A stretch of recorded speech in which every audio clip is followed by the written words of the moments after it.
Brought to you by WikiVidi Documentaries.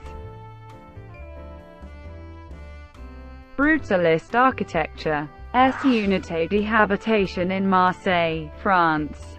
UNESCO World Heritage Site. The megalith arguably represents the birth of Brutalism Brutalist architecture as a movement in architecture that flourished from the 1950s to the mid-1970s, descending from the Modernist architectural movement of the early 20th century. The term originates from the French word for raw, in the term used by Le Corbusier to describe his choice of material béton brut. British architectural critic Reyner Banham adapted the term into brutalism to identify the emerging style. Brutalism became popular with governmental and institutional clients, with numerous examples in the United Kingdom, France, Germany, Japan, the United States, Italy, Canada, Brazil, the Philippines, Israel, Russia, Slovakia, Ukraine, Bulgaria, and Australia. Examples are typically massive in character, fortress-like, with a predominance of exposed concrete construction, or in the case of the bric brutalists, ruggedly combined detailed brickwork and concrete. There is often an emphasis on graphically expressing in the external elevations and in the whole site architectural plan the main functions and people flows of the buildings. Brutalism became popular for educational buildings, but was relatively rare for corporate projects. Brutalism became favored for many government projects, high-rise housing, and shopping centers, in its ruggedness and lack of concern to look comfortable or easy. Brutalism can be seen as a reaction by a younger generation to the lightness, optimism, and frivolity of some 1930s and 1940s architecture. In one critical appraisal by Banham, brutalism was posited not as a style, but as the expression of an atmosphere among architects of moral seriousness. Brutalism, as an architectural critical term, was not always consistently used by critics. Architects themselves usually avoided using it altogether. More recently, brutalism has become used in popular discourse to refer to buildings of the late 20th century that are large or unpopular, as a synonym for brutal. History. In Karbo, Uppsala, Sweden, the term brutalism was used for the first time to describe this house. The term brutalism was originally coined by the Swedish architect Hans Asplund to describe Villa Goth in Uppsala, designed in 1949 by his contemporaries Bengt Edman and Lennart Holm. He originally used the Swedish language term nybrutalism, which was picked up by a group of visiting English architects, including Michael Ventris. In England, the term was further adopted by architects Allison and Peter Smithson. The term gained wide currency when the British architectural historian Reyner Banham used it in the title of his 1966 book, The New Brutalism, Ethic or Aesthetic, to characterize a somewhat recently established cluster of architectural approaches, particularly in Europe. The best-known proto-brutalist architecture is the work of the Swiss architect Le Corbusier. In particular his 1952 Palace of Assembly in Chandigarh, India. Brutalism gained considerable momentum in the United Kingdom during the mid-20th century, as economically depressed communities sought inexpensive construction and design methods for low-cost housing, shopping centers, and government buildings. Nonetheless, many architects chose the brutalist style even when they had large budgets, as they appreciated the honesty, the sculptural qualities, and perhaps the uncompromising anti-bourgeois nature of the style, combined with the socially progressive intentions behind brutalist streets in the sky housings such as Corbusier's Unité. Brutalism was promoted as a positive option for forward-moving, modern urban housing. Characteristics: London, 1966 to 1972, designed by Erno Goldfinger, is a Grade II listed building, is a controversial and prominent example of the Brutalist architectural style. It was designed by Calman McKinnell and Knowles with Campbell, Aldrich and Nolte, and Le Mesurier Associates. Brutalist buildings are usually formed with repeated modular elements forming masses representing specific functional zones, distinctly articulated and grouped together into a unified whole. Concrete is used for its raw and unpretentious honesty, contrasting dramatically with the highly refined and ornamented buildings constructed in the elite Beaux-Arts style. Surfaces of cast concrete are made to reveal the basic nature of its construction, revealing the texture of the wooden planks used for the in-situ casting forms. Brutalist building materials also include brick, glass, steel, rough-hewn stone, and gabions. Conversely, not all buildings exhibiting an exposed concrete exterior can be considered brutalist, and may belong to one of a range of architectural styles including constructivism, international style, expressionism, postmodernism, and deconstructivism. Another common theme in brutalist designs is the exposure of the building's functions, ranging from their structure and services to their human use, in the exterior of the building.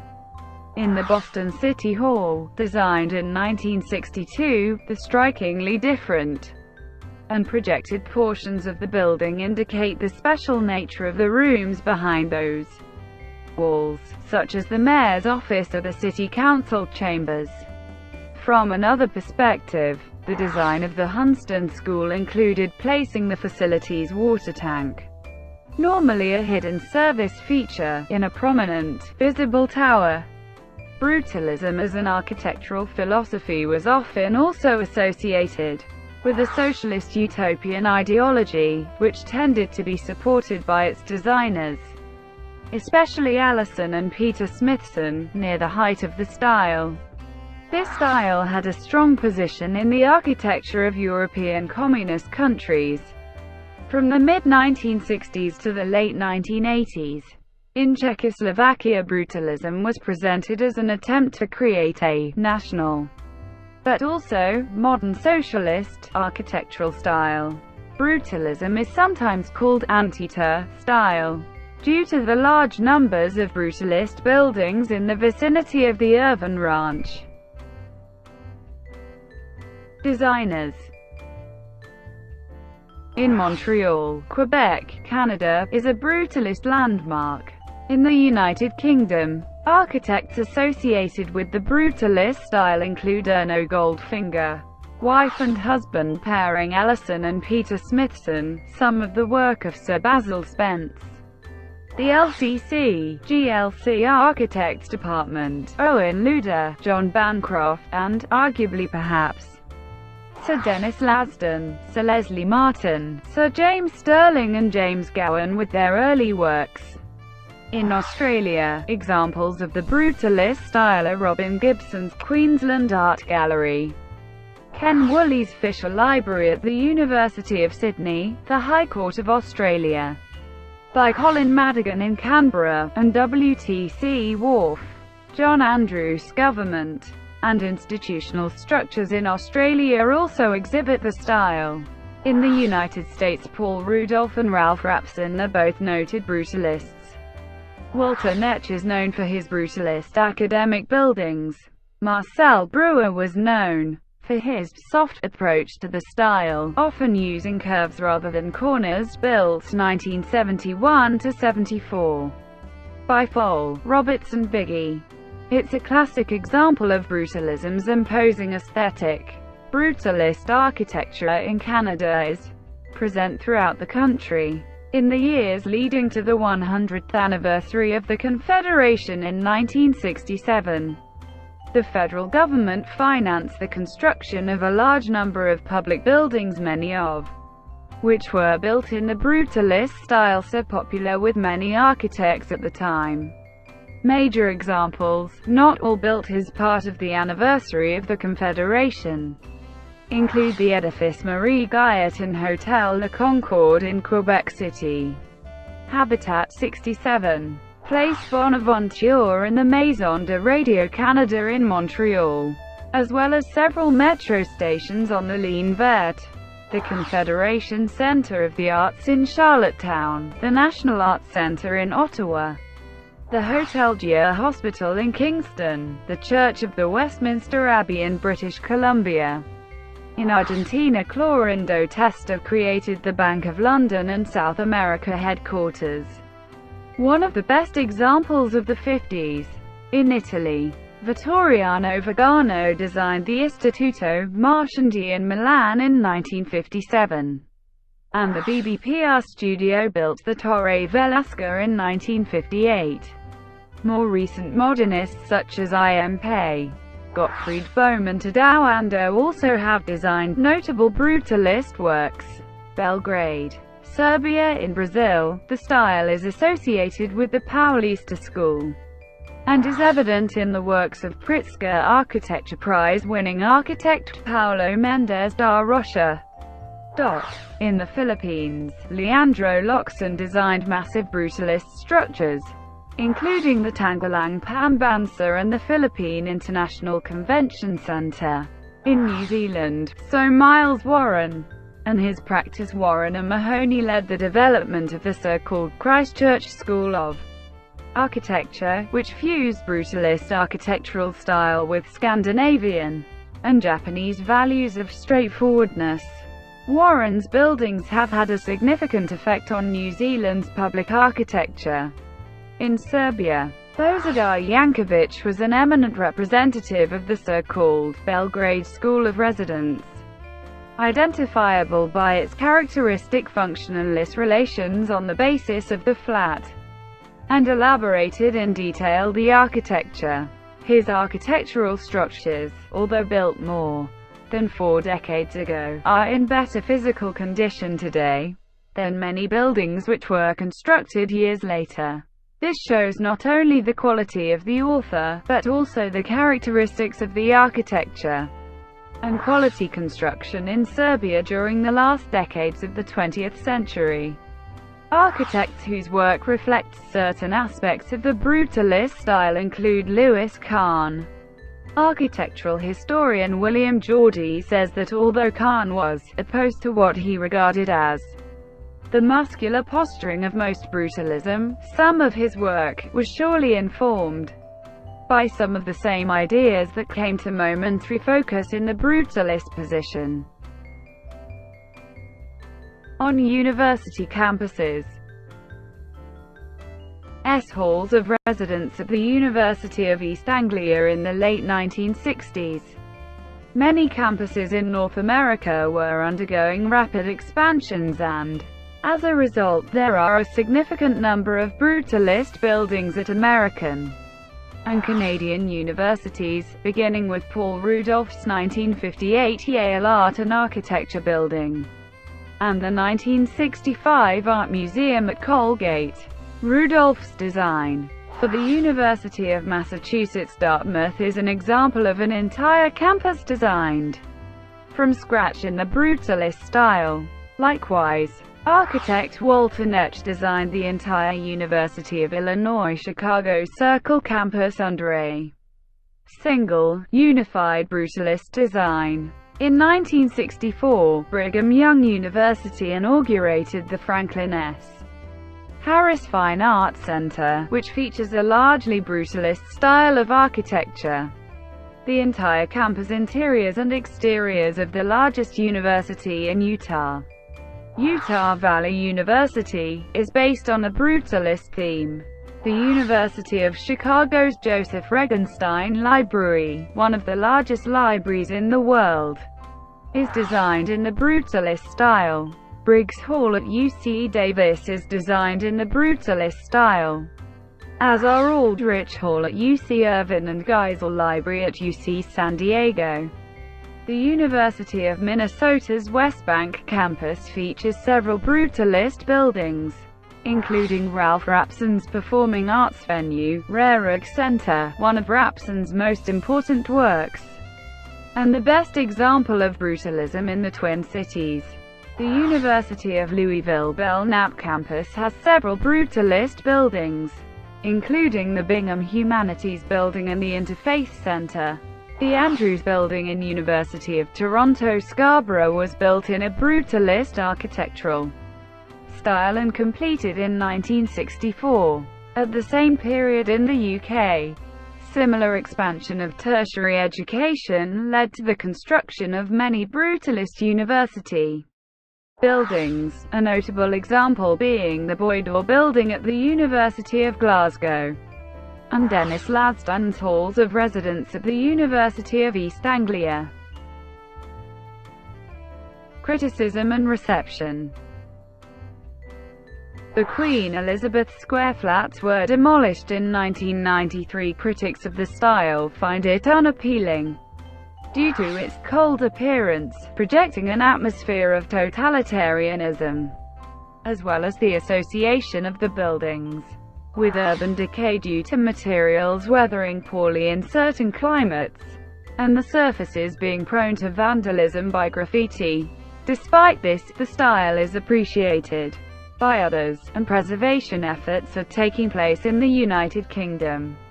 At the University of Oregon campus, outrage and vocal distaste for brutalism led, in part, to the hiring of Christopher Alexander, and the initiation of the Oregon experiment in the late 1970s. This led to the development of Alexander's A-pattern language and the timeless way of building. In recent years, the bad memories of underserved brutalist community structures have led to their demolition in communities eager to make way for newer, more traditionally oriented community structures. Anthony Daniels, a British author, physician, and political commentator, has written for City Journal that brutalist structures represent an artifact of European philosophical totalitarianism, a spiritual, intellectual, and moral deformity. He called the buildings cold-hearted, inhuman, hideous, and monstrous. He stated that the reinforced concrete does not age gracefully, but instead crumbles, stains, and decays, which makes alternative building styles superior. Brutalism today. Although the brutalist movement was largely dead by the mid-1980s, having largely given way to structural expressionism and deconstructivism, it has experienced an updating of sorts in recent years. Many of the rougher aspects of the style have been softened in newer buildings, with concrete facades often being sandblasted to create a stone-like surface covered in stucco, or composed of patterned, precast elements. These elements are also found in renovations of older brutalist buildings, such as the redevelopment of Sheffield's Park Hill.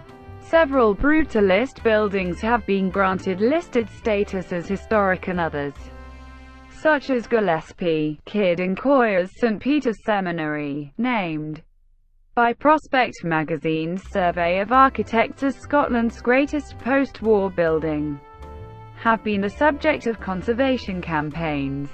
The 20th Century Society has unsuccessfully campaigned against the demolition of British buildings such as the Tricorn Centre and Trinity Square multi-storey car park, but successfully in the case of Preston Bus Station Garage, the Hayward Gallery and others.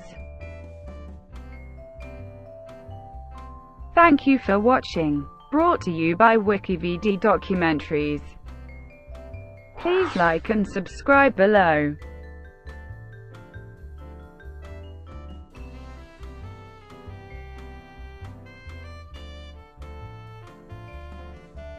Please like and subscribe below.